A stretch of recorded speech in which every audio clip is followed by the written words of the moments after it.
Ar fai yr ail, mi fyddwn ni yn ethol cyngor sir newydd ar Ynys Môn.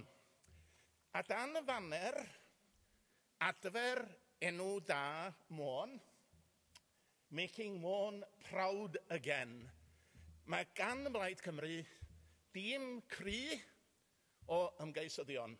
A fydd, mi da ni'n mawr obeithio yn rheoli Ynys Môn o fis Mai ymlaen.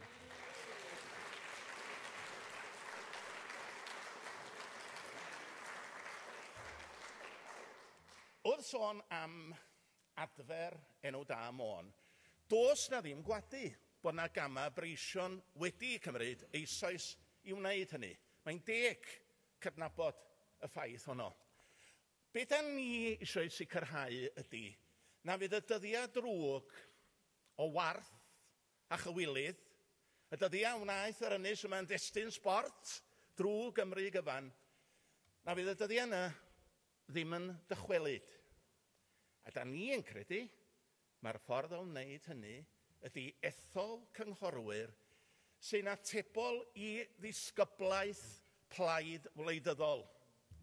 Ac yn ymbarn ni, y blaid wleidyddol honno ydy Plaid Cymru, y blaid sydd ar weledigaeth i godi'r hen ynys yma yn ôl ar ei thraed.